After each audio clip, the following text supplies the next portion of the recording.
तो कदर लो मुसमाती के दुआ ये लोग ये काम बा। पहले वो इतना बढ़िया हमने के पैसा सधत रहल गांव में लोग जानत रह जाने की बाप रे फलाना की द्वार पर तिलका विवाह हो। आजकल तो लोग जानते नहीं कि उनकी द्वार पर का हो। ये लोग है सब तानल चालू करता उन्हें तिलका चढ़ता उन्हें सब बोलल चालू कर देता। अब बिहान तक कोई द्वार पर तो पतल नहीं खेलो हम जा का पैसा खूब ली लो। हाँ जब साटा कर जाए तो कहलो 60,000 रुपया से 1 रुपया कम ना हो। दूसरा के घरे जाए तो कही अरे बाप रे बाप जब कितना गर्मी होता है का उतर घर लाइट नहीं का तो कोई देखत जी है लाइट बढ़ाई जे त काट हो जब के हीट नाथ के आवे कर रहेला ना त का ने काहे दोबारा लाइट में काट देला सब तलू मेहररुआ कोई बाप रे बाप हमरी गांव तो 1 मिनट लाइट ना कटेला हो ए जे कितना गर्मी होता मन तो करता अपन बेलौजे खोल कोने फेंक दे तलू मेहररुआ कोई देखिए हमारी बाबा की तरफ से बहुत बहुत रुपया का पुरस्कार इनाम आशीर्वाद माई से बिनती बाकी खूब रुआ कमाए तू मेरा रुआ कही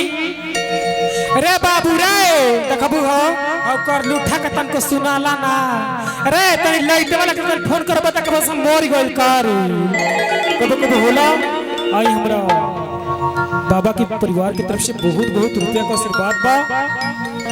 हमारे बड़े भैया आदरणीय त्रिभुवन दुबे जी की तरफ से बहुत बहुत रुपया का पुरस्कार बा इनाम बा आशीर्वाद बा माई से बिनती बा खूब रुपया यहाँ के कमाए।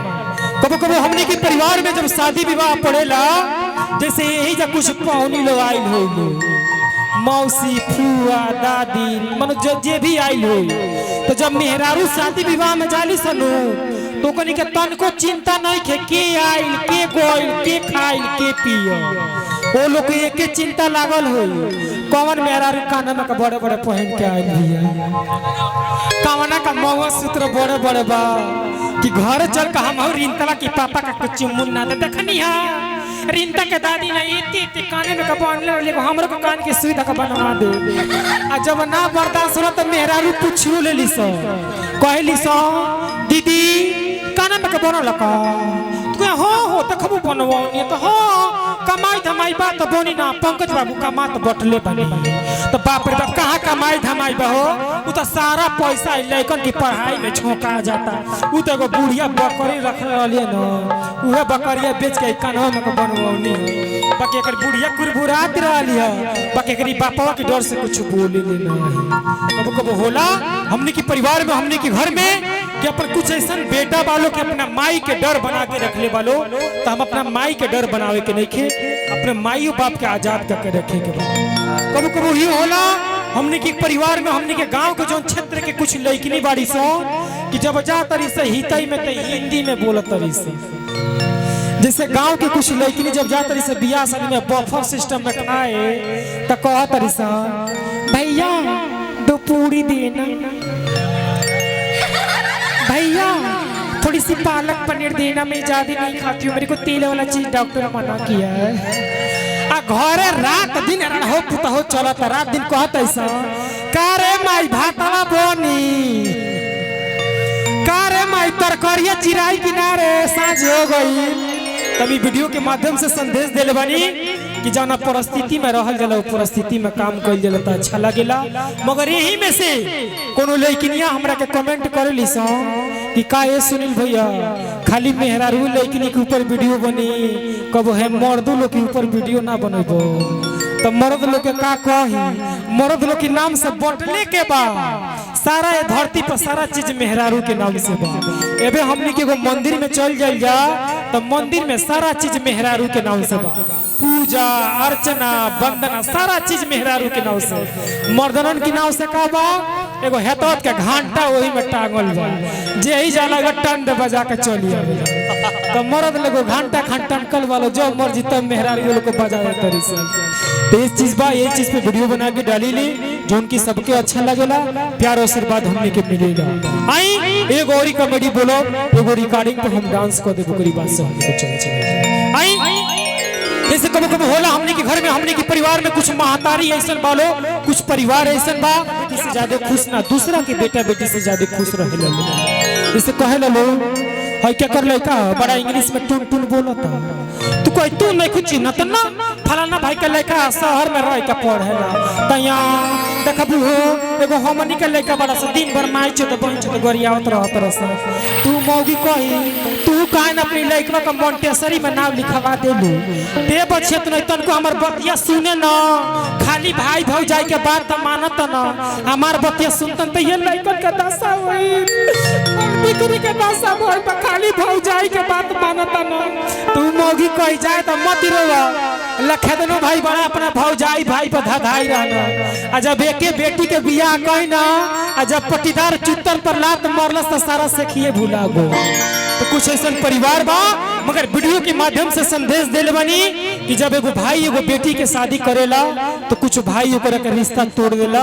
मगर भाई से भाई को वो रिश्ता नहीं के तोड़े के भले मेहरारू आपस में कुछ करे सब मगर भाई से भाई प्यार बना के रखे के बा अगर मुश्किल घड़ी में सबसे ज्यादा केहू याद आवेला तो अपन भाई याद आवेला भाई से बढ़ के दुनिया में कुछ बाना अगर भाई ये बात सब चीज ठीक बा हमने की इज्जत मान सम्मान होता मेहरारू तो अबे काटा कुटू करिए सब 5 मिनट में हाँ ये लगा दिया से मगर भाई से भाई रिश्ता में हमेशा दरार कर दे लोग मगर अपना महतारी बेटी से भी हम हाथ जोड़ के आग्रह करो कि कबो ऐसा हमने के काम नहीं खे करे के कि भाई भाई से कबो दूर कर देवे के बा परिवार में जितना ही आदमी रहेला उतना ही ज्यादा काम होला उतना ही धाक से प्रोग्रेस होला उतना ही लक्ष्मी घर में आवेगी तो परिवार बना के रखे के बा आई देखिए हमारा बड़ भैया की तरफ से बहुत बहुत रुपया का पुरस्कार बा इनाम बा आशीर्वाद बा स्वच्छ Bharat rod engineering safety tank कहाँ भाई कहाँ खोलना बनी रहा लाइटिंग वोटिंग शौचालय वाला आई हमारे बड़े भैया आदरणीय प्रोपराइटर धर्मनाथ यादव जी की तरफ से स्वच्छ Bharat rod engineering safety tank अगर केहू को लाइटिंग वोटिंग बनवावे के बाद तो 15,000 से स्टार्ट बन हो हम बैठौनी हो पता बा पहले जन तोहरा से बैठोल रहते कोई फ्री में कुछ कम कोई रहता चलिए केहू के भी लाइटिंग बनवावे के बाद तो भैया से संपर्क करब लो अगर हमार नाम लेके केहू करता तो कुछ कम कर दे चलिए अंकित गाना लगा है हाँ आई एगो और कॉमेडी बोलो ओकरी बात से हमने के वो गाना पे डांस कर आई कब कब हमने के घर में हमने के परिवार में कब ऐसनो होला कि जब कोनो गांव के जब बेटा बेटी जैसे गांव के लड़का लेकिन जब भाग जाला सो तो हम मेहरारू लोग के बड़ा चिंता रहेला जितना है मर्द लोग के चिंता ना रहेला तो मेहरारू बिहाने कहली सो ए बहिना ए है न सुनो तो जब वो है तब का ओ का कहतरू तो वो बात जननी हो तो हो ये तो जननी हो तो दखलू मूड़ी गड़ा के चल कर ले बुझातर ना कैसन कांड करी हो तो ले इतने बतिया करत भर में एगो तीसर की मेहरारू चलिए तू कोई काज का बतियावत नहीं लो तू बाप रे बाप आवे लिए जे खेला करे इहे नहीं जानत इहे ओकरी घर रात दिन आवा गच्छी लगौले रहली ती मौगी कहियो में ओमे खेला का करे के बा ओकर खानदानी कुल चलल आवता